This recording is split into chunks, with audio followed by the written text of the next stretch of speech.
रामदास माऊली दया करी रामदास माऊली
रामदास गुरु माझे आई मला ठाव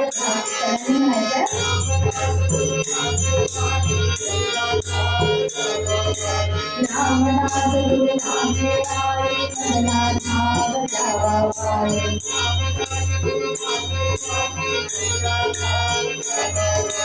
समर्थ सद्गुरु माझे आई मला ठाव जावा पाई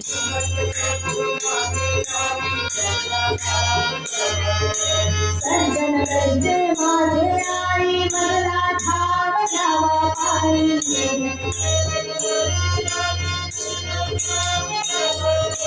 रामदास गुरु माझे आई मला ठाव जावा पाई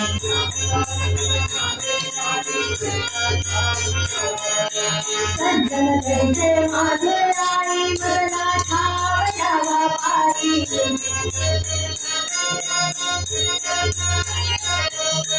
राजोधार माझे आई मला ठाव जावा पाई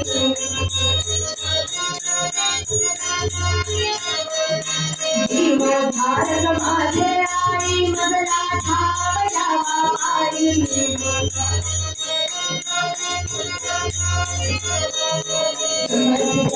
माझे आई मला ठाव जावा पाई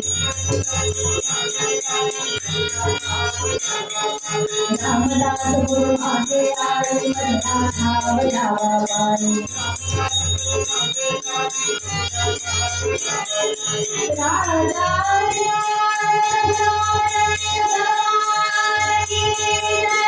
महारुद्र भगवान की जय ज्येष्ठ गंगाधर स्वामी महाराज की जय राष्ट्रगुरु समर्थ रामदास स्वामी महाराज की जय सद्गुरु भगवान श्रीधर स्वामी महाराज की जय भारत माता की जय गो माता की जय आर्य सनातन हिंदू धर्म की जय जय जय रघुवीर समर्थ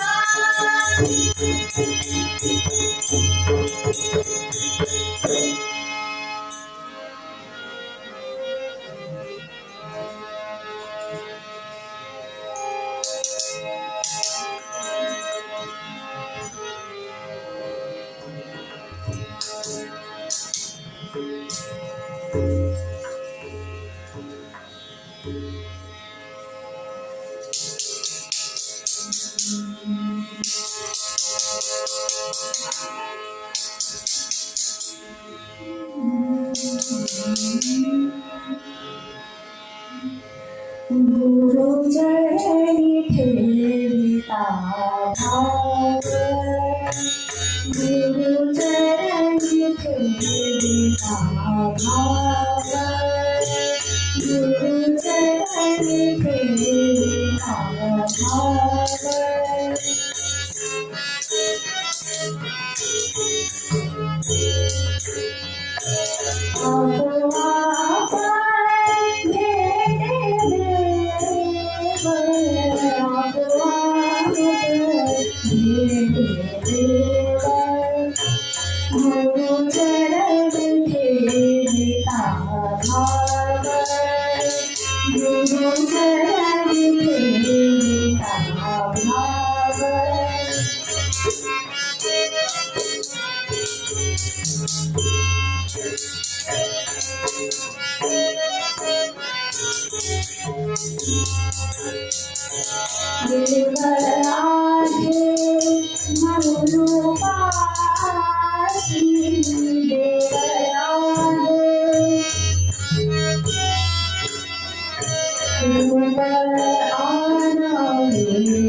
तुम्ही श्रोते जगदीश निर्भय माझी विपत्ती बुद्धीन अल्पमती सर्वी करतो श्रीयतां देव देवेश नारायण जगत्पते वदीये नामधारणे तथैष्ये शुभं तथा श्रोता वक्ता सद्गुरु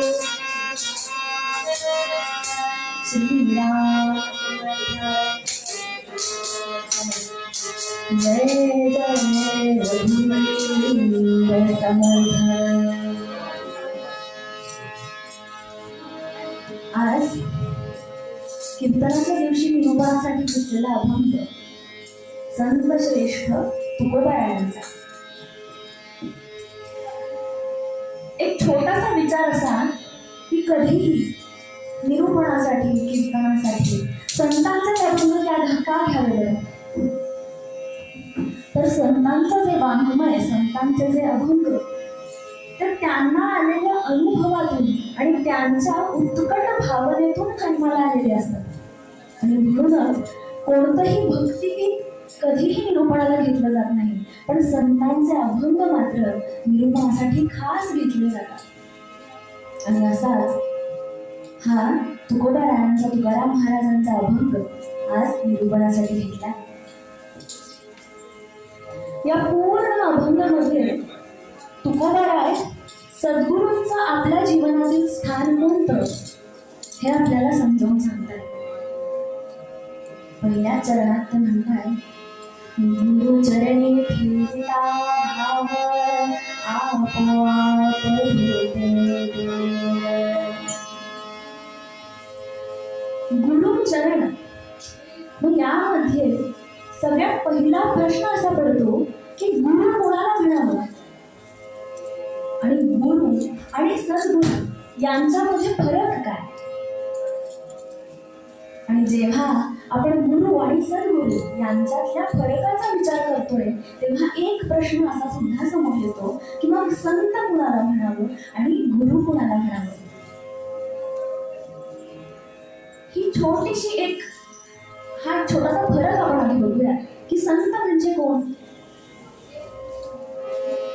एका अभंगात म्हटलं, दसरा दिवाळी हेची आम्हा सण, कधी सखे संतजन जेव्हा घरी येतात तेव्हा खऱ्या अर्थाने दसरा आणि दिवाळी होतो असा संतांचा महिमा सांगितलाय. पण मग हे संत इतके महत्वाचे का बरं?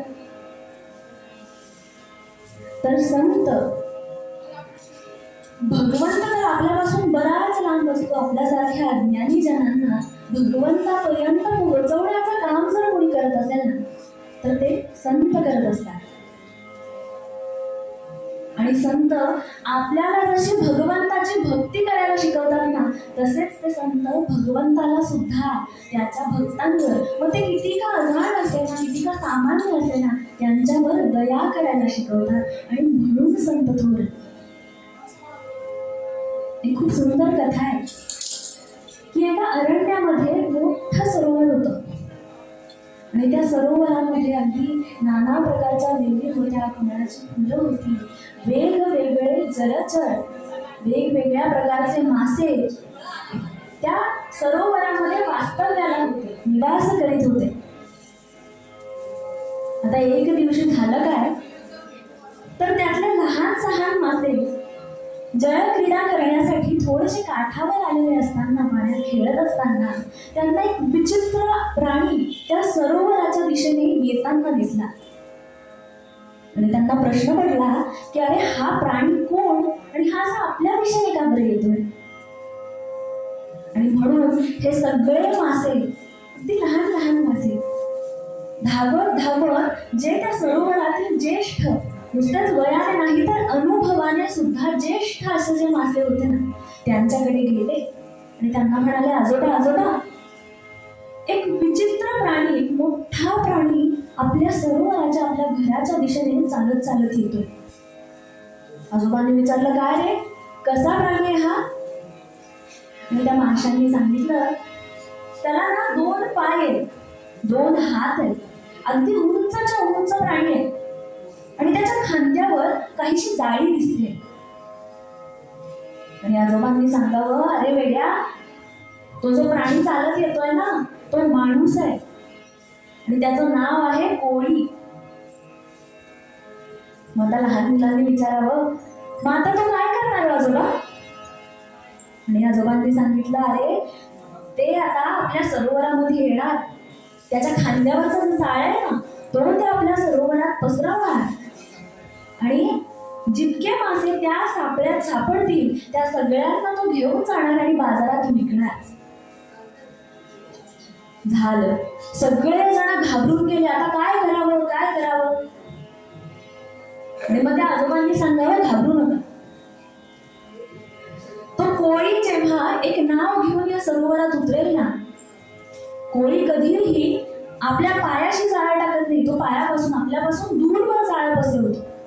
आपण त्याच्या पायाचा आश्रय घेऊया, आपण त्याच्या नावेखाली जाऊन लपूया, म्हणजे त्याच्या जाळ्यात आपण अडकणार नाही. पण आता या सरोवरामध्ये काही तरुण मासे सुद्धा होते की ज्यांना थोडेफार अनुभव तर आलेले, जसे वयाने मोठे. त्यांनी म्हणावं, काय वेडसरपण आहे, तो कोळी आपल्याला जिवे मारायला आला, आपण त्याच्याच पायाशी जायचं. आणि त्या तरुण माणसांनी ठरवलं की आपण एक काम करूया, या होडीपासून आपल्याला जितकं दूर पळता येईल ना तितकं दूर आपण पळूया. आणि झालं, कोळी नावेसरशी त्या सरोवरामध्ये उतरले, त्यांनी जाळं तयार केलं. आता हे जे लहानगे मासे ज्यांना आजोबांचं बोलणं पटलं होतं, त्या आजोबांसोबत, त्या सगळ्या वयस्कर माशांसोबत त्या नावेच्या खाली, त्या नावेच्या पायाशी आधार घेऊन लपून राहिले. आणि जे तरुण मासे होते ते त्या नावेपासून दूर दूर दूर पळायला लागले. आणि जसे ते मासे दूर जाताना दिसले तशी ती नाव सुद्धा त्यांच्या मागे पाठलाग करू लागली. त्या कोळ्यांनी जे जाळं पसरवलं त्यामध्ये ते सगळे तरुण मासे सापडले आणि ते मासे घेऊन तो कोळी परत गेला. आता या कथेमध्ये खूप सुंदर रूप बरं. यातले जे लहान सहान मासे आहेत ना ते म्हणजे आपण सगळे अज्ञानी लोक. आता कोणी म्हणावं मी PhD झालोय, कोणी म्हणावं मी डॉक्टर आहे, कोणी म्हणावं मी बिल्डर आहे. आम्ही कसे अज्ञानी? तर ज्याला ब्रह्मज्ञान नाही असा प्रत्येक माणूस मग तो व्यवसायाने काही का करेना तो अज्ञानीच असतो. अशा आपण सगळे अज्ञानी लोक म्हणजे कोण? तर ते लहान लहान मासे. आणि जे वयस्कर आजोबा होते ना ते म्हणजे संत. ते सतत आपल्याला मार्ग दाखवत असतात, ते सतत सांगत असतात काय करा काय करू नका. आणि तो कोळी म्हणजे साक्षात भगवंत. आपण संतांचं ऐकून त्या भगवंताला शरण गेलो, त्या भगवंताची कास धरली ना तर आपलं कधीही कोणीही अनहित करू शकत नाही. आणि त्या कोळ्याने जे जाळं पसरवलं ना ते जाळं म्हणजे भगवंताने या विश्वावर पसरवलेली माया आहे बरं का. या मायेच्या जाळ्यामध्ये जे स्वतःची मोठाई मिरवतात ते तरुण मासे ते अडकतात, त्याच संसारात गुरफटत जातात. आणि संसार कधी सुखाचा होतो का? समर्थांनी ओवीत सांगितलंय संसार संगे सुख झाले ऐसे देखले ना ऐकले म्हणून या अनंत गेले ते दुःखी होतीस पळे. जय जय रघुवीर समर्थ. समर्थ म्हणतात परम मूर्खा माझी मूर्ख कोण जे संसारी मानी सुख. आणि हा संसार कधीच सुखाचा होत नसतो हे ज्यांना समजतं.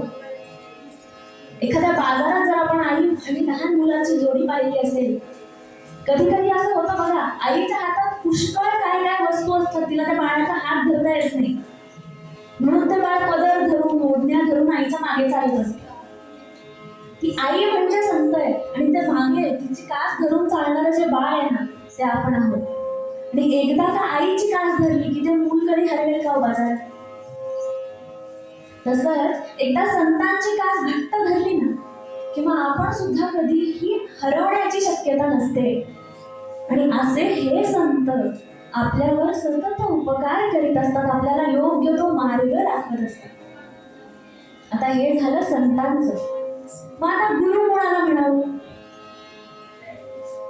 तर एखादा मुमुक्षु जेव्हा या संतांना शरण येतो, जेव्हा तो म्हणतो की अहो तुमच्या वाचून आता मला कोणीही सावरणारा तारणारा मार्ग दाखवणारा नाही, आणि ते संत जेव्हा त्या मुमुक्षुला आपल्याचं म्हणतात तेव्हा तेच संत त्या मुमुक्षुचे गुरु होतात. आणि मग आता सद्गुरु कोणाला म्हणावं? आपला मूळ विषय जो होता गुरुचरणी ठेवता भाव. पण आपण म्हणतो की सद्गुरु अनुग्रह पाहिजे, सद्गुरु पाहिजे. मग सद्गुरु आणि गुरु यांच्यामध्ये फरक काय? कारण बघा शास्त्रांमधून जितक्या गोष्टी आल्या आपण सद्गुरु ब्रह्मा सद्गुरु विष्णू म्हणतो, आपण गुरु ब्रह्मा गुरु विष्णू म्हणतो. मग सद्गुरु कोण?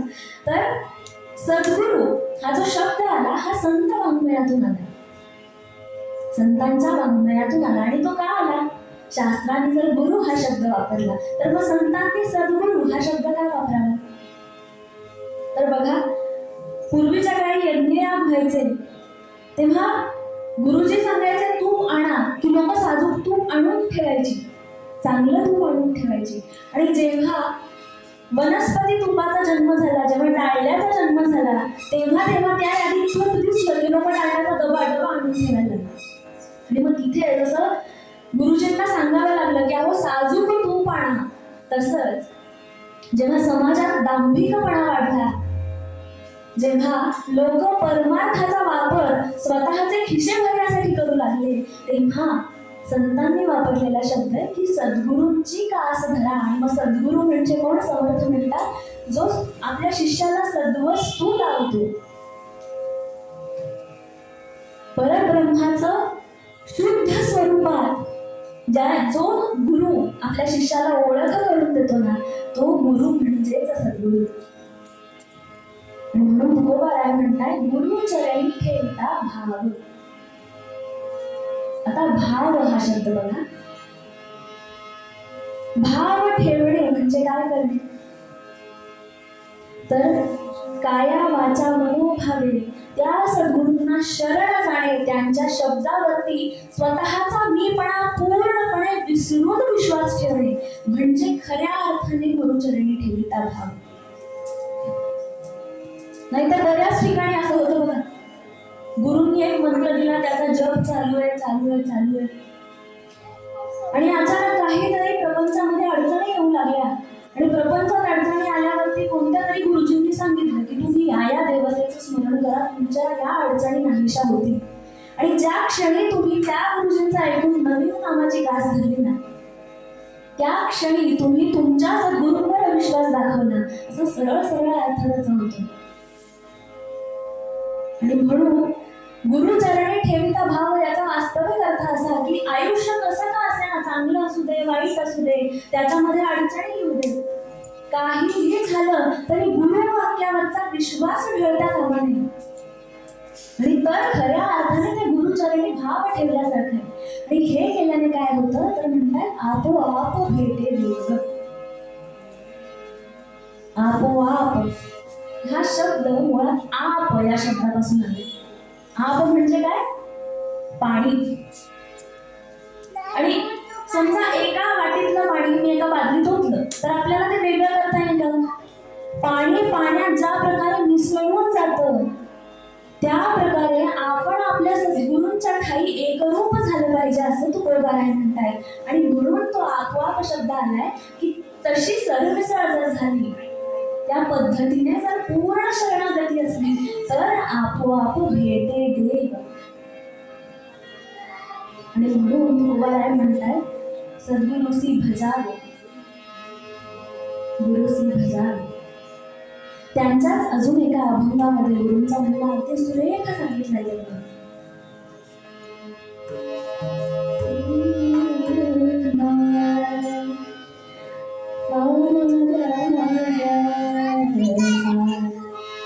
सद्गुरु वाचो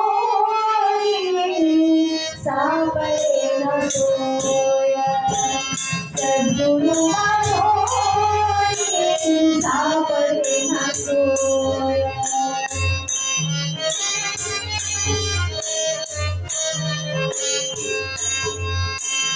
सद्गुरु वाचो सापडे न सोया. धरावे ते पाया, धरावे ते पाया, धरावे ते पाया आधी आधी. सद्गुरु वाचो सापडे न सोया, सद्गुरु वाचो सापडे न सोया.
तुमका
सद्गुरूंच्या चरणाशिवाय दुसरी कोणतीही सोय नाही. गुरु शिष्यांबद्दल बोलताना एक गुरु जे मला आठवतात, स्वामी विवेकानंदांच्या अगदी शेवटच्या काळामध्ये जेव्हा ते अगदी अंथरुणाला खिळलेले होते, तरी सुद्धा आपल्या शिष्यांना जे आजूबाजूला जमले आहेत, सेवा करतायत, त्यांना काहीतरी उपदेश करतायत स्वामीजी. आणि उपदेश करता करता स्वामीजींनी एक प्रश्न विचारला की समजा तुम्हा सगळ्या शिष्यमंडळाला माझ्यापेक्षा सुद्धा उत्तम, माझ्यापेक्षा सुद्धा ज्याचं ज्ञान मोठं असा एखादा सर्वज्ञ गुरु मिळाला, तर तुम्ही काय कराल? बघा, प्रश्न चांगला आहे आणि प्रश्न अवघड आहे. तसा आपल्याला जर कोणी विचारलं तुमच्या मुलांसाठी याच्यापेक्षा कमी फी मध्ये चांगली शाळा मिळाली तर काय कराल? काय करू आपण? स्वामीजी विचारतात. आणि सगळ्या शिष्यांनी नकारार्थी माना डोलवायला सुरुवात केली की नाही नाही, आम्ही तुम्हाला सोडून जाणार नाही. पण त्यांच्या पायाशी बसलेला आणि एक नुकताच रुजू झालेला शिष्य, त्याच्या डोळ्यात एकदम पाणी आलं आणि तो रडायला लागला. आणि स्वामीजी विचारतायत, काय रे बाळा, काय झालंय? त्याला बोलवे ना.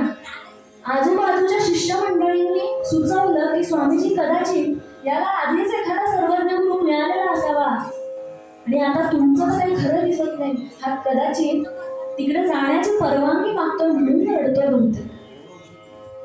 स्वामीजींनी त्याला जवळ घेतलं, पाठीवरून अगदी प्रेमाने हात फिरवला. म्हणले, बाळा, तुला कोणी मिळालाय का रे असा गुरु? तुला जायचंय त्यांच्याकडे? आणि त्या शिष्याने म्हणावं की स्वामीजी तुमच्यापेक्षाही ज्ञानी असा गुरु असू तरी शकेल का? आमच्यासाठी तुम्हीच तर आमचं सर्वस्व आहात. माझ्या समोर साक्षात शिवशंभू जरी उभा राहिला आणि म्हणाला की तू माझ्यासोबत चल, तरी सुद्धा मी तुम्हाला सोडून कुठेही जाणार नाही.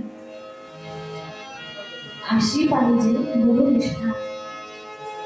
आणि अशी निष्ठा असेल तरच आपोआप भेटेल.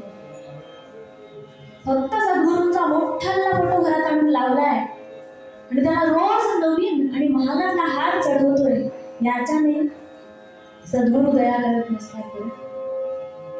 आणि ते त्यांना आवडेल असं वागतोय, त्यांना आवडेल असं आचरण करतोय. सगळ्यात महत्वाचं, त्यांच्या शब्दावरती पूर्णपणे कोणताही किंतु परंतु न ठेवता विश्वास ठेवतोय. असं आचरण ज्याचं असेल त्याला सद्गुरू आपलंसं मानतात. आणि एकदा सद्गुरूने आपलंसं मानलं की मग काय कठीण. एकदा सद्गुरूने आपलं म्हटलं की मग भगवंताने सुद्धा आपलं म्हटलं जाईल. आणि अशा भक्तांच्या पाठीशी, ज्यांच्या पाठीशी साक्षात सद्गुरू आहेत, ज्यांनी सद्गुरूंच्या चरणांची कास धरली, त्यांच्या पाठीशी भगवंत कसा उभा राहतो ते आपण इतरांना बघूया. पदामध्ये तुकोबाराय म्हणतात, गुरु चरणी ठेविता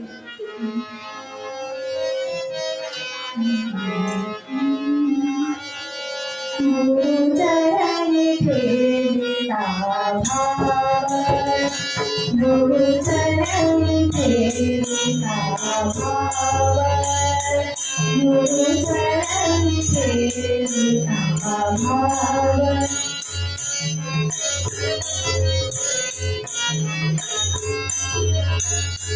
गुरुचरणी ठेविता भाव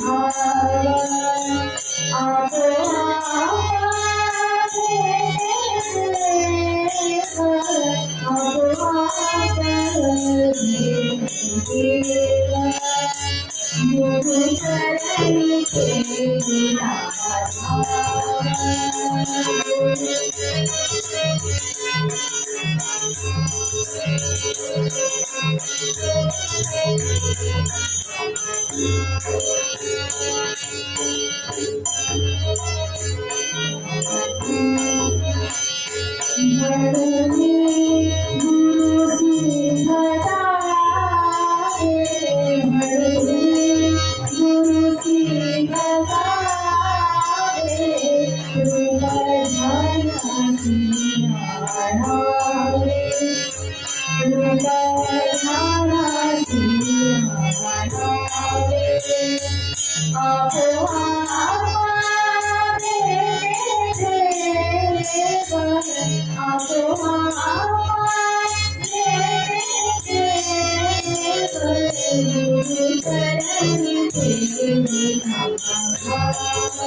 कीर्तनाच्या प्रथेप्रमाणे सगळ्यांनी मिळून भजन करूया.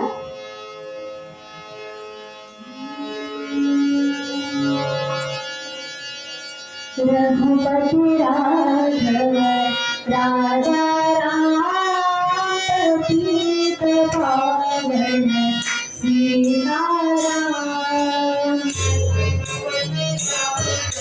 सगळ्यांनी मिळून म्हणायचं.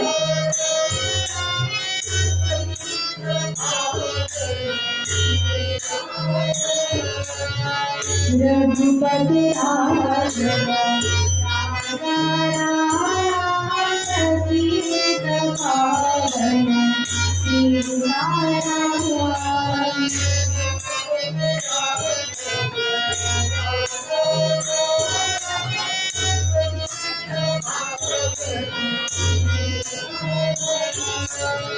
रघुपति राघव राजा राम पतित पावन सीताराम.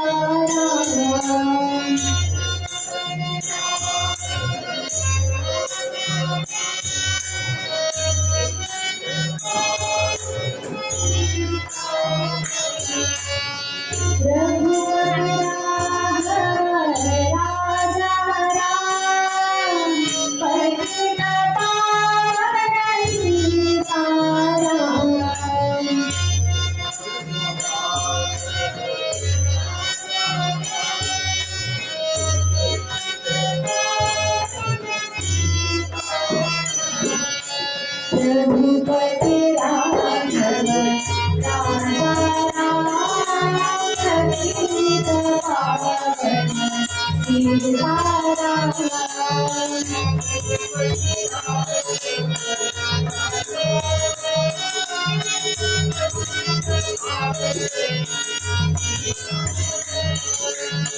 रघुपति राघव राजा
ऐका श्रोते सावध चित्ते श्री गुरुजी अद्भुत लीला ऐका श्रोते सावध चित्ते श्री गुरुजी अद्भुत लीला धरती जाना मानव देही मारुती सजनियत शुका सारे के विरत जानवते समजाते शुका सारे के विरत जानवते समजाते कभी पानी समरस देवो काम्य फिरता फिरता सवे देवनी कंकड़ अपना श्रेष्ठ धना फिरता फिरता सवे देवनी कंकड़ अपना श्रेष्ठ धना वाराणसी देवी कमल धन्य शिवाचार लीला वाराणसी देवी कमल धन्य शिवाचार लीला. समर्थांचं जीवन गुजरात बघितलं तर ते मुख्यत्वाने 3 भागांमध्ये विभागलं गेलेलं आपल्याला दिसतं. बालपणीची जांभेतली 12 वर्ष, त्यानंतर लग्नातून पळून आपल्या नाशिक जवळच्या टाकळीला आले, तिथे 12 वर्ष तप केलं आणि त्यानंतर रामरायाने सांगितल्याप्रमाणे रामरायाचं दर्शन घेतल्यावर 12 वर्ष भारत भ्रमण केले आणि त्यांचा हा प्रवास आणि त्यांचं हे तप त्यांच्या वाङ्मयातनं अगदी चक्कनपणे दिसून येतं. बरं, आपण दासबोध जर वाचला असेल तर त्यामध्ये माणसांची जी काही लक्षणं असतील, अगदी माणूस झोपतो कसा, कोणी चालत झोपतो, कोणी झोपेत घोरतो, एक एक गोष्ट समर्थांनी कशी टिपून घेतली अचूकपणे. आणि आपण विचार करावा की समर्थ विरक्त पुरुष त्यांनी इतक्या लोकांची भेट कधी घेतली असेल, तर त्यांची तीर्थाटनाची ही जी 12 वर्ष, त्या 12 वर्षांमध्ये त्यांना इतक्या प्रकारची माणसं भेटली आणि अशा पद्धतीने तीर्थाटन करून. बरं, तीर्थाटन म्हणजे काय? आपल्यासारखं स्लीपर कोचनी फिरणं म्हणजे तीर्थाटन ना? काय एसी गाडीतनं जाणं म्हणजे तीर्थाटन? पायी फिरणं, भिक्षा मागून राहणे.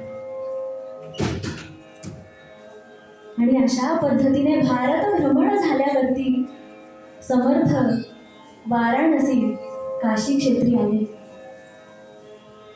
काशी विश्वेश्वराचं दर्शन घेण्यासाठी. बघा, तीर्थाटन संपलं, अनुष्ठान संपलं आणि सगळ्यात आधी विश्वेश्वराचं दर्शन घेतलं. आणि अशा वाराणसी नगरीमध्ये समर्थ आले. सकाळची वेळ आहे सूर्य नुकताच वरती आलाय आणि गंगा माईच्या त्या सुंदर तटावरती समर्थ रोज बलोपासना करायचं ना, 1200 सूर्य नमस्कार घालायचे. आणि त्या गंगा माईच्या तटावरती समर्थ सूर्य नमस्कार घालतायत.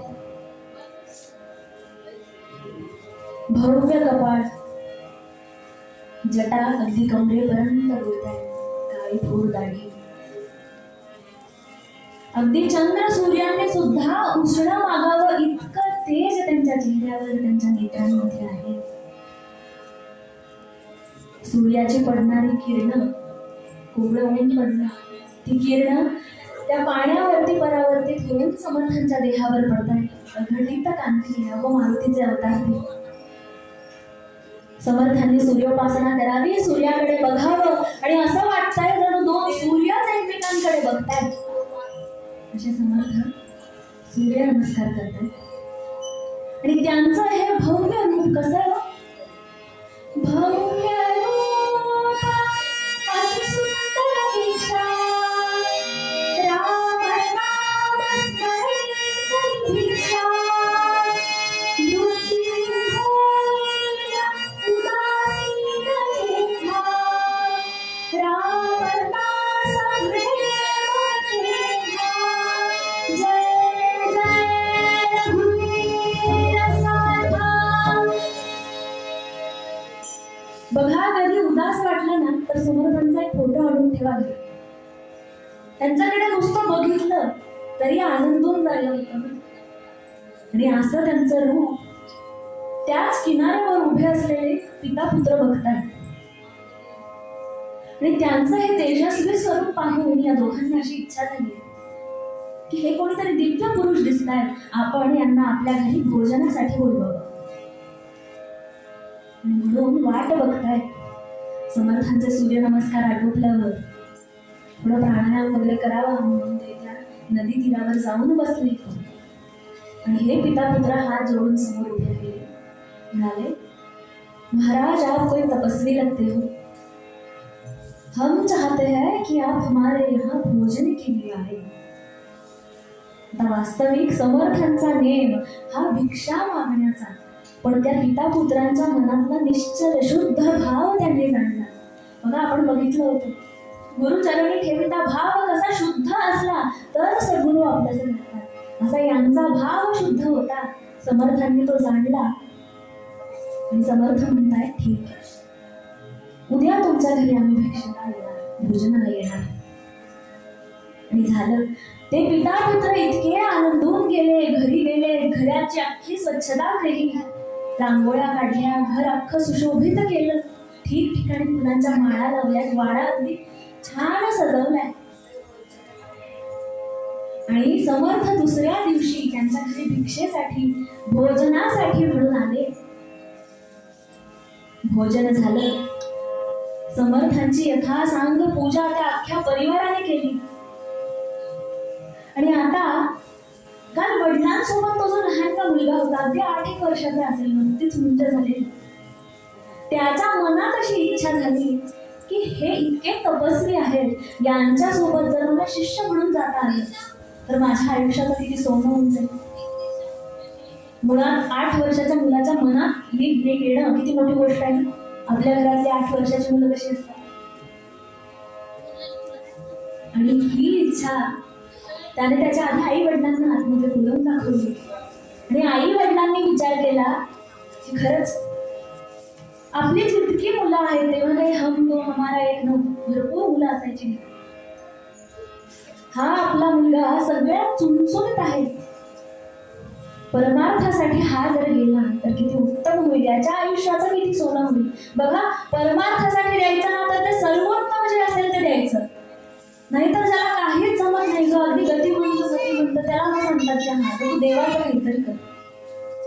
अहो, ज्याला प्रपंच नीट जमला नाही त्याला परमार्थ तरी कसं जमेल. परमार्थाला सर्वोत्तम द्यायचं.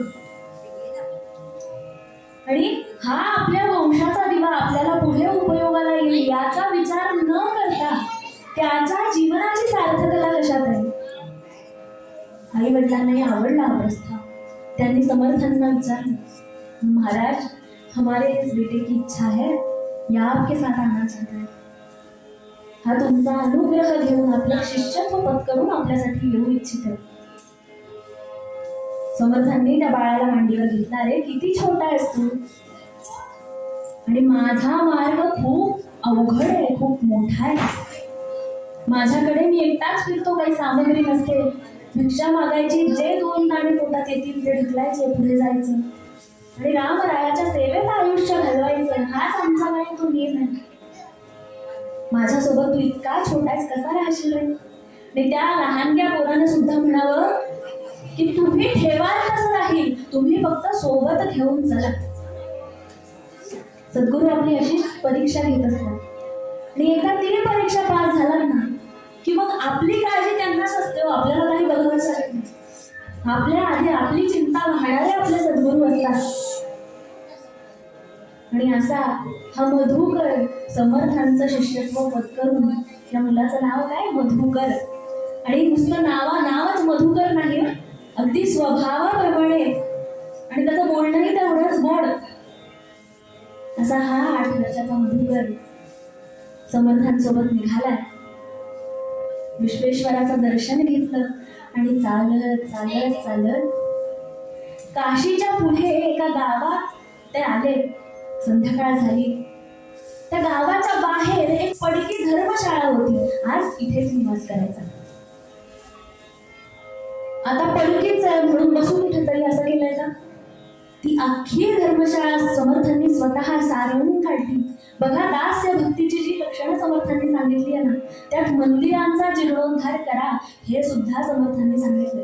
आता पडकीच धर्मशाळा आहे, जाऊ दे बसून कुठेतरी. अख्खी धर्मशाळा सारवली, स्वच्छ केली. तिथे रामरायाचा अधिष्ठान मांडले.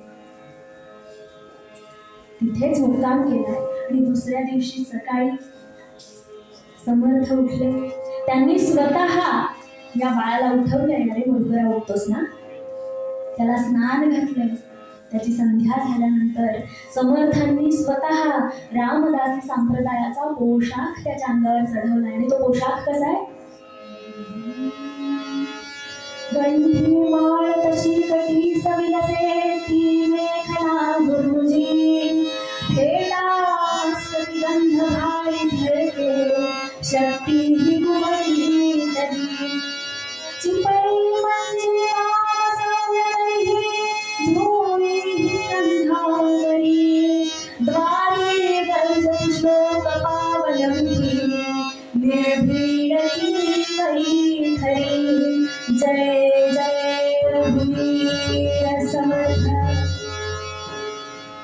त्याच्या खांद्यावरती हुरमुजी रंगाची मेखला चढवली, कपाळी ठसठशीत गंध लावलाय, फेटा बांधलाय. त्याच्या हातांमध्ये चिपळ्या मंजिऱ्या दिल्याय, खांद्यावर झोळी दिली. आणि आता समर्थ त्या बाळाला सांगताय, आपला नेम आहे भिक्षा मागूनच भोजन करायचं. भिक्षेला जाशील ना? आणि अगदी उत्साहात असलेला ते लेकरू म्हणताय, हो. रामरायाला नमस्कार केलाय, समर्थांच्या पायावर डोकं ठेवलंय. आणि निघता समर्थांनी सांगितलं, पण मधुकरा आई, आपला नियम आहे. काय नियम आहे? 5च घरी भिक्षा मागायची.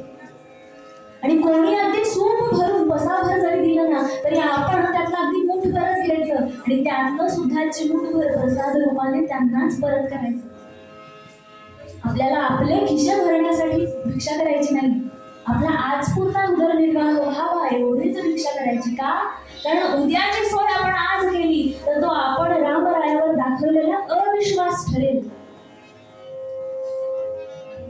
आणखीन काय करायचं?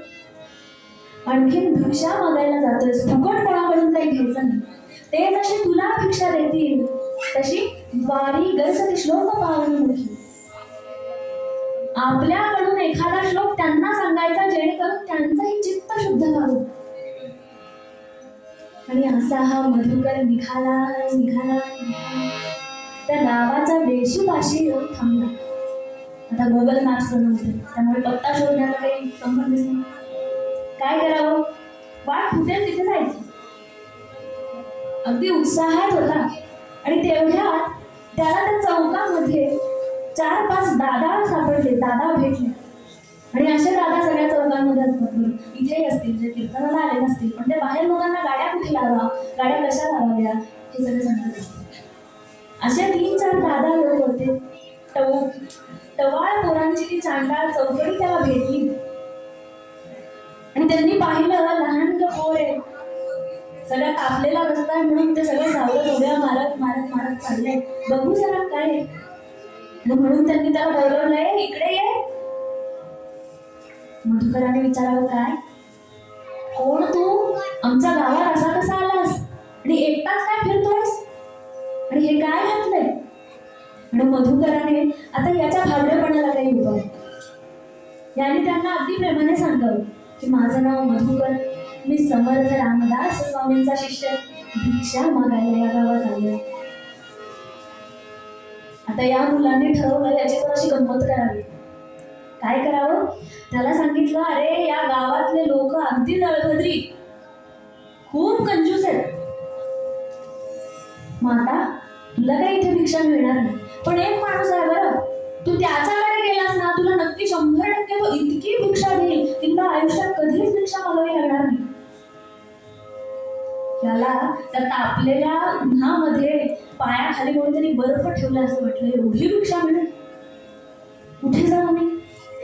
आणि यांनी सांगावं, इथून सरळ जा आणि जिथे रस्ता सांगतो ना डेड एंड, तिथे जो वाडा आहे, मोठा चिरेबंदी वाडा आहे, त्या वाड्यासमोर जाऊन काय म्हणायचा तो श्लोक म्हण, तुला तिथे खूप भिक्षा मिळेल. आणि असा हा मधुकर चालत चालत त्या वाड्यापाशी आला. वाड्यासमोर अगदी आत्मविश्वासाने उभा राहिला आणि इतकं गोड बाळ येते, 8 वर्षाचं लेकरू, आणि त्याच्या सुरेल आवाजात तिथे श्लोक म्हणतात, समर्थांच्या सेवका वक्र पाहे, असा सर्व भूमंडळी कोण आहे, जयाची लीला बरणी लोकती, उपेक्षी कला रामदासाभिमानी, जय जय रघुवीर समर्थ. आणि श्लोक म्हटला मात्र घरातून खाड दिशी काहीतरी पडल्याचा, भांड पडण्याचा आवाज आला आणि त्या घरातले 2 सेवक धावत धावत दारापाशी आले. आणि या मधुकराकडे बघता, अरे ह्याचं लहान पोर दिसतंय, त्याला विचारता, कोण रे तू, हा श्लोक तू म्हटलास. तो म्हणाला, हो हो मीच म्हटला. त्या सेवकाने म्हणावा, चल जरा.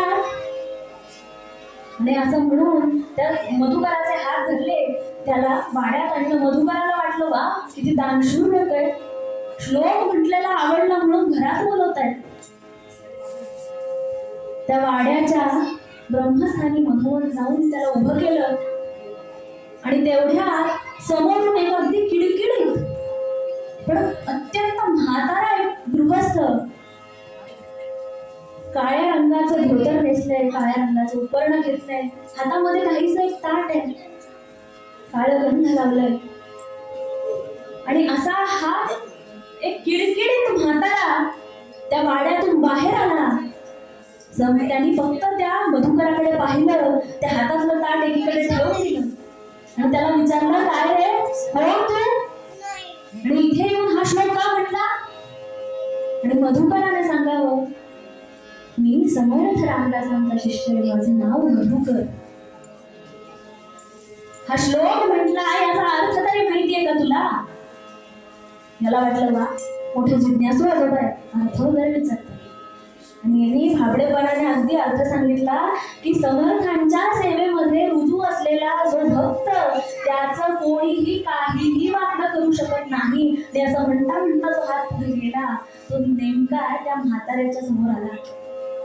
हा म्हातारा कोण होता. होती वाचा सिद्धी, होती वाचा सिद्धी, भैरव भरदास तो हंकारी, होती वाचा सिद्धी, भैरव भरदास तो हंकारी, द्वारी सगळे कीर्ती समर्थ शीर्षा पाहुण्या भाविताचा उच्चार राम राम हरे हरे राम राम राम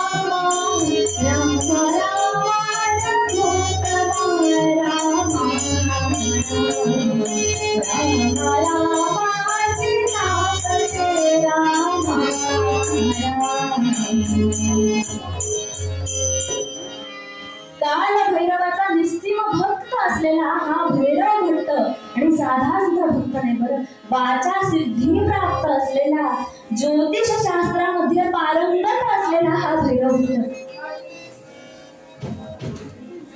आणि ह्या भैरव भट्टाला त्याच्या त्याला मिळालेल्या सिद्धीचा इतका गर्व होता.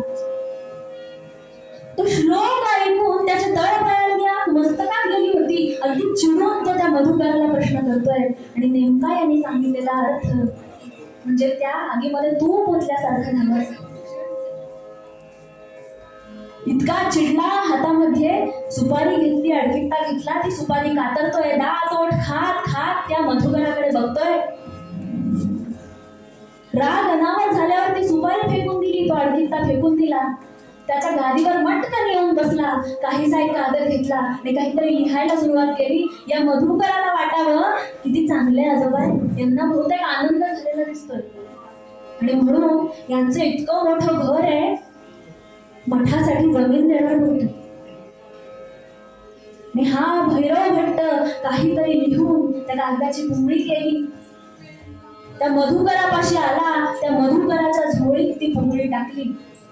मधुकराने विचारावं हे काय, आणि भैरव भट्टाने सांगावं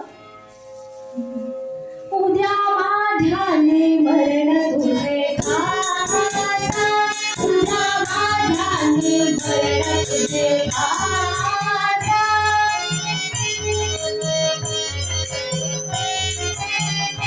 उद्या माझ्याने मरण तुझे घाता, नाम जाऊन तू गुरु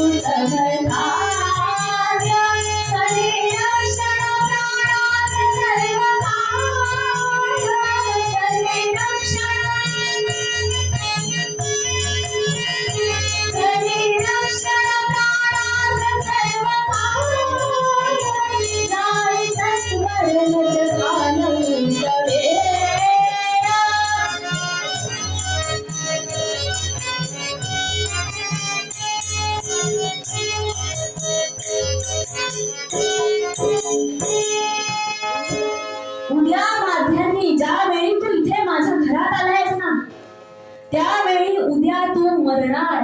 आणि ऐक, मी आजपर्यंत सांगितलेलं भाकीत आजवर खोटं झालेलं नाही. 80 वर्षांचा अनुभव आहे मला वाचा सिद्धी प्राप्त आहे. जेव्हा मी पत्रिका मांडायला बसतो ना, तेव्हा सगळे ग्रह तारे सुद्धा माझ्या पुढे हात जोडून उभे राहतात. आणि जाऊन तुझ्या त्या समर्थांना सांग म्हणे, कोण तुझ्या प्राणांचं रक्षण करतं आता आपण बघूच. तर मधुकराने हे ऐकलं मात्र, 8 वर्षाचं पोर ते. उद्या तुम्हाला आम्हाला जर कोणी सांगितलं की तू या दिवशी या वेळी मरणार, तर आपली काय परिस्थिती होईल? आपले तर किती 8 मिनिटून गेले. ते ऐकलं मात्र तिथेच मटकन बसून गेला. अंगाला घाम फुटला, काय करावं सुचेना. तिथेच ते बाहेर रडायला लागले. भैरव भट्टाने त्या मधुकराकडे पाहिलं, त्याच्या सेवकांना आज्ञा केली, अरे हे पोर आपल्या घरी अजूनही इथेच आहे, त्याला बाहेर नेऊन टाका. आणि त्याच्या सेवकांनी त्या मधुकराचा हात धरला, त्याला तसंच उचलून बाहेर नेलं, रस्त्यावर सोडून दिलं. आत आले, दार बंद करून घेतलं. त्या तापलेल्या रस्त्यावर पूर्ण अंग भजायला लागलं. तिथेच बसून तो रडतोय, ढसा ढसा ढसा ढसा डोळ्यात अश्रू वाहतात. उद्या मी मरणार, काय झालं. येणाऱ्या जाणाऱ्या लोकांनी पाहावं, पण ज्या घराबाहेर तो उभा आहे तिथे कोणीही मदतीला सुद्धा आला नाही, कोणी बघायला तयार नाही त्याच्याकडे. शेवटी कसं बसलं, त्यानेच सगळं सावरलं, झोळी घेतली, उभा राहिला. अंगातलं सगळं प्राण चढून गेलं होतं. आणि तसाच रडत रडत रडत पुन्हा धर्मशाळेची वाट धरली. वेशीवरती ती मुलं बसलीच होती. त्यांनी विचारलं, काय रे, मिळाली का भिक्षा? आणि या मधुकराने अगदी रडत त्यांना विचारलं, अहो तुम्ही म्हटला होता ते अगदी दानशूर आहेत, त्यांनी मला मी उद्या मरणार म्हणून सांगितलं. त्या मुलांना वाटलं याला अजून थोडं घाबरवावं. यांनी त्याला सांगावं, अरे त्यांचं भाकीत 80 वर्ष झाले आजपर्यंत कधीही खोटं झालेलं नाही. तू आता एक काम कर, तू स्वतःचीच तिरडी बांधायला घे, उद्या तू मरणार. उरलं सुरलं त्राण पण नाहीसं झालं. कसा बसा चालत चालत त्या धर्मशाळेपाशी आला. धर्मशाळेच्या पायरीवर समर्थ वाट बघत होते की याला उशीर का होणार. समर्थांना पाहिलं मात्र अंगातलं सगळं त्राण सरून गेलं. तिथेच बसून घेतलं. अगदी धाय बोलून रडायला लागला. समर्थांनी जवळ यावं, त्याला जवळ घ्यावं, विचारावं, अरे मधुकरा काय झालं बाळा. मधुकराला शब्द फुटेना. समर्थांनी अगदी त्याला उचलून त्या धर्मशाळेत आणलं. तिथे घोंगडी होती त्यावर ठेवलं. काय झालं, हा नुसताच रडतोय म्हटल्यावर त्याची झोळी पाहिली. त्या झोळीमधला तो कागद बघितला आणि समर्थांना काय समजायचं होतं ते समजलं. त्या दिवशी त्यांनी जवळच्या झाडाची काही फळं तोडून आणली. रामरायाला नैवेद्य केला. आज भिक्षा नाही, आज तुला नैवेद्य नाही रे रामा. नैवेद्य झाल्यानंतर त्याची ती भैरव भटाने मांडलेली पत्रिका रामापुढे ठेवली आणि समर्थांनी रामरायासमोर हात जोडावे आणि म्हणावं, रामा ही तुझी परीक्षा आहे. माझी कास धरून, माझ्यावर विश्वास ठेवून, तुझ्या दासावर विश्वास ठेवून आलेलं हे बाळ, या भक्ताचं काय करायचं ते तूच बघ. आणि समर्थ मधुकरापाशी आले. बाळ जेवतोस ना. त्याला हात लावला तर अगदी तापाने फणफणलेला हा मुलगा एकच म्हणतो, उद्या मी मरणार, उद्या मी मरणार. समर्थांनी जवळ घेतलं, धीर आला थोडासा. म्हणारे असं काही नाही होणार. आणि या मुलाने सांगावं, अहो मी मरणार याचं दुःख नाही हो, पण काल सद्गुरू भेटले, आनंद झाला, असं वाटलं आता पूर्ण आयुष्य आपल्या सेवेत घालवावं. आणि आज कळतंय की उद्या मी मरणार. आणि मी नेमकं कालच तुमच्या सोबत आलेला, इथे मला जर काही झालं तर इथली लोक तुम्हाला काय म्हणतील. त्यांना तर हेच वाटेल तुम्हीच काहीतरी केलं. आणि समर्थ त्याला समजवत आहे. अगदी आई मायेने आपुलकीने आपल्या लेकराला जसा घास भरवते ना आजारपणात, तसं समर्थांनी त्याला त्या दिवशी जीवन भरवलंय. समर्थांच्याच मांडीवर डोकं ठेवून रात्रीचं बाळ झोपी गेले. ग्लानीमध्ये, तापामध्ये एकच ओरडते, उद्या मी मरणार. रात्रभर समर्थ त्याच्या कपाळावर पट्ट्या ठेवत जागे. बघा, आई आपली जन्मदात्री आपल्यावर जशी माया करते ना, तसेच अगदी तसेच सद्गुरू सुद्धा आपल्यावर प्रेम करतात. रात्रभर समर्थांना झोप नाही यांच्या वृक्षाशी बसून. आणि दुसऱ्या दिवशी सकाळी सूर्य उगवल्यावर मधुकरापाशी आले. अरे बाळा उठतोस ना, अंघोळ करतोस ना. मी याने म्हणावं मी मरणार. समर्थांनी म्हणावं, अरे मग अंघोळ करून मर. त्याला उठवलं, अंघोळ घातली, त्याला थोडस खाऊ घातलं. आणि समर्थांनी आता मात्र समर्थांना झोप येते. मधुकराला म्हणताय, मी तुझ्यासाठी रात्रभर जागलो, तुझी झोप झाली ना. आता एक काम कर, मी झोपतो, तू माझ्या पायाशी बस आणि पाय चेपत बस. मधुकर तयार झाला. समर्थांनी घोंगडी अंगावर पांघरली. एक घोंगडी त्याला दिली. म्हटले, काहीही झालं तरी ही अंगावरची घोंगडी काढू नकोस, आणि माझे पाय सोडून कोणीही बोलवायला आलं तरी इथून हलायचं नाही. आणि गुरुवाक्यावर विश्वास ठेवल्यावर काय होतं बघा. समर्थ झोपले. लहान मधुकर त्यांचे पाय चेपत तिथे त्या घोंगडीवर बसलाय. अंगावर घोंगडी घेतलीये. माध्यान्नीची वेळ झाली. वाजली ती मृत्यू घंटा, बाळती ऐकी तसे. वाजली ती मृत्यू घंटा, बाळती ऐकी तसे. श्री गुरूंची चरण कमले, घट्ट मग पकडी तसे.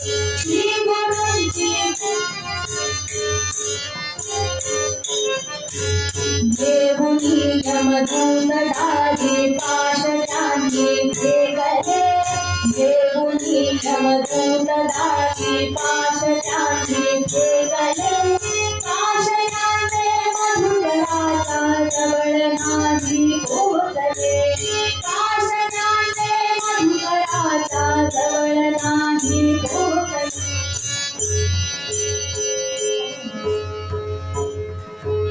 यमदूत दाराशी आलेत पाश फेकतात पण पाश या बाळापाशी पोहोचना मधुकराला त्यांचा स्पर्श सुद्धा होईना यमदूतांना प्रश्न पडला हा काय प्रकार प्रयत्न करून थकले शेवटी यमराज स्वतः आले आणि यमराजांनी सांगावं की अरे तो त्याच्या गुरूंच्या पायाशी बसलाय गुरूंचे पाय धरून बसलाय आणि जो गुरूंना शरण असतो ना त्याला मरण नसतं त्याला काहीही करून तिथून हलवलं पाहिजे मग आता काय करावं युक्ती केली आहे देवनी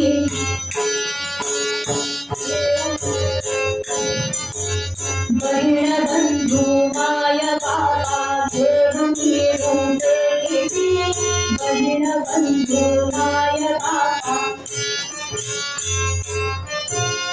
बहीण भावंडांचा वेश धरून यमदूत आले म्हणतायत मधुकरा काल तू निघून गेला असणारे आम्हाला तुझी आठवण येते आमच्या जवळ ये आणि मधुकराने आवाज ऐकावा म्हणावा अरे दादा आलाय पण समर्थांचे शब्द आठवत आहे काहीही झालं कोणीही बोलवायला आलं तरी इथून हलायचं नाही डोळे घट्ट मिटून घेतले समर्थांचे पाय अगदी घट्ट धरलेले बहीण बंधू माय बाबा देवनी रूपे किती साध झाले मधुकराला जवळ ते बोलाविते शेवटी आई आली मधुकरा अरे मी आले येतोस ना 8 वर्षाचा पोर आईचा हाक ऐकून सुद्धा तिने हल्लं नाही घट्ट समर्थांचे पाय धरले शेवटी काय करावं तिथली जमीन हलायला लागली भिंती हलायला लागल्या दृष्टी व्हायला लागली आधीच पडती धर्मशाळा त्यात पाणी भरायला लागलं हलवुनी धरणी गेली वृष्टींची तेथे वाहा हलवुनी धरणी गेली वृष्टींची तेथे वाहा कळीन सोनी पळघणी तो आपुनी तारा पहा कळीन सोनी पळघणी तो आपुनी तारा पहा कळीन सोनी पळघणी तो आपुनी तारा पहा पाणी भरायला लागलं समर्थ झोपले त्या ठिकाणपर्यंत पाणी आलं मध्ये वाटावं की अरे एखादा खांबच पडून आपण इथे मरावं पण समर्थांचे शब्द कानात घुमतात घट्ट तिथेच पाय धरून बसलाय आणि या जगात बाकी कुठल्याही प्रकारचा उशीर चालत असला तरी यमराजाचा असं डिपार्टमेंट आहे की तिथे कधीच उशीर चालत नाही माध्यान्हाची वेळ टळून गेली आणि यम आणि यमदूतांनी या गुरु शिष्याच्या जोडीला नमस्कार केला काय जोडून आणि तिथून निघून गेले आणि आता समर्थांना जाग आली आहे मुलगी काढून समर्थ उठले आणि त्यांनी म्हणावं मधुकरा काय रे माध्यान्ह तर होऊन गेली अजून तू जिवंत आहेस त्यांनी भावं होच की मी आहे तसाच आहे आणि आता मग भिक्षेला जाणार ना आणि मधुकराने झोळी घेतली आणि समर्थांना म्हणतोय भिक्षेला मी जातोय पण मला एकच मागणं आहे माझं तिथे आणि काय मागावं या बाळाने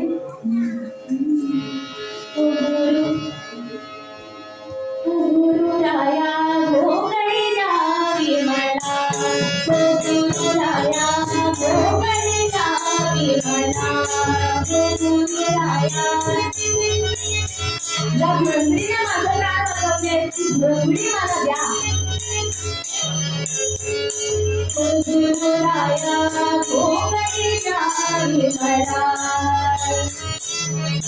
अजब घोगडी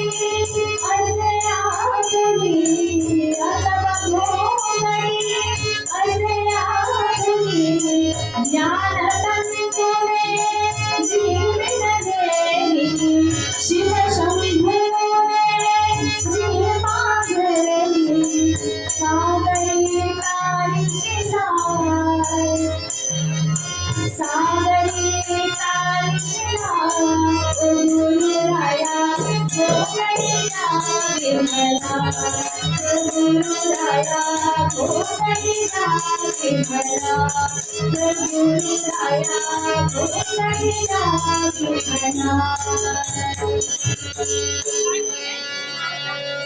घेऊन आता अगदी आत्मविश्वासाने यावेळी कोणी रस्ता सांगायची गरज नव्हती.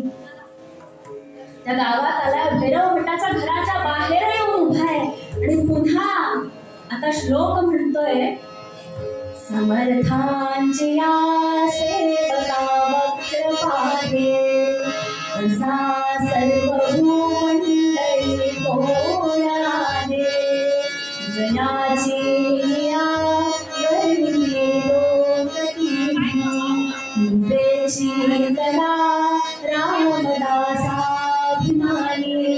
जय जय रघुवीर समर्थ. हा श्लोक आणि तो आवाज ऐकला मात्र त्या वाड्यातली वीट आणि वीट हदरली. ते सेवक धावत धावत धावत दारापाशी आले. आपल्याकडे बघताय कोणाचा धीर होईना.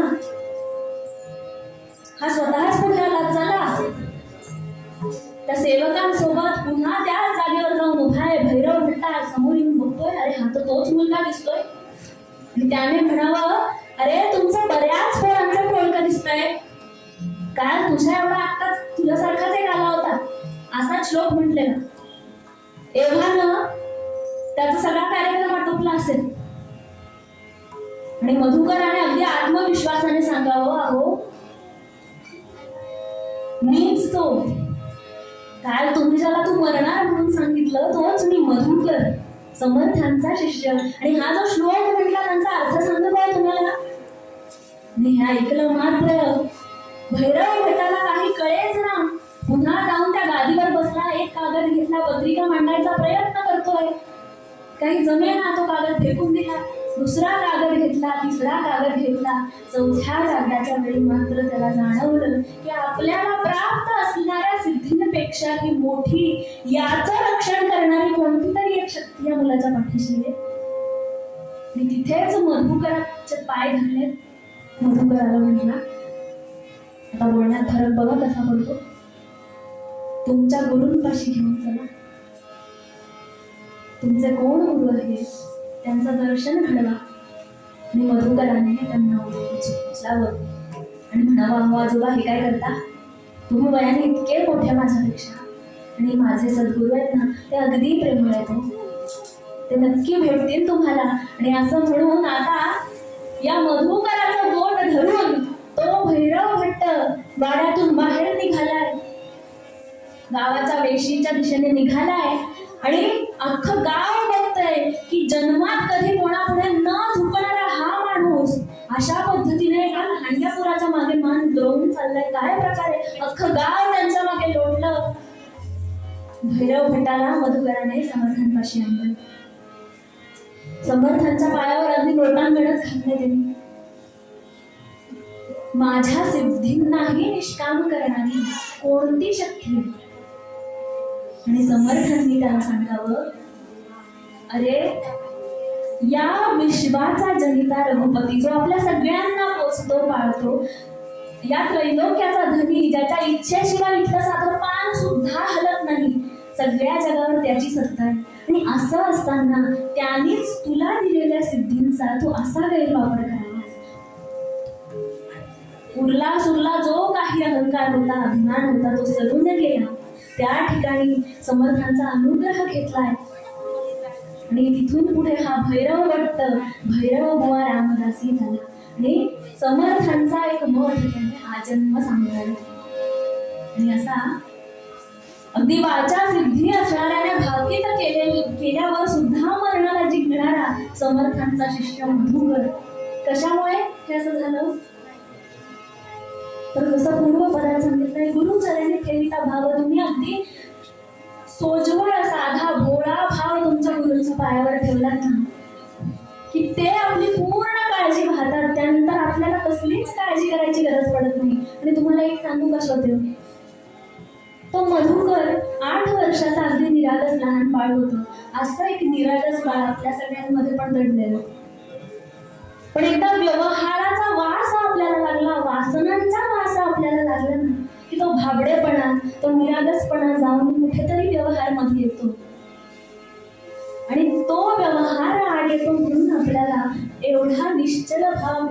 माझ्या पायावर ठेवता येत नाही.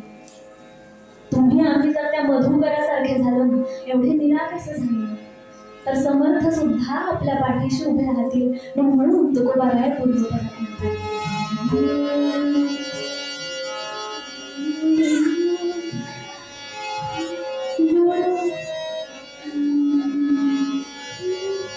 गुरु चरणी ठेविता भाव आपोआप भेटे देव. जय जय रघुवीर. झाले कीर्तन शेवटा गोड करा, झाले कीर्तन शेवटा गोड करा, मनी भरा जानकीचा भरा, मनी भरा जानकीचा भरा. कीर्तन संगीत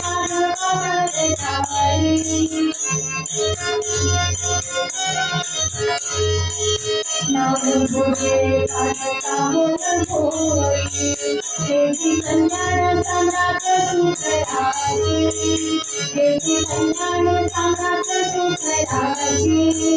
त्याची ओवाळा तुम्ही राखताली, त्याची ओवाळा तुम्ही राखताली, त्याची ओवाळा तुम्ही राखताली.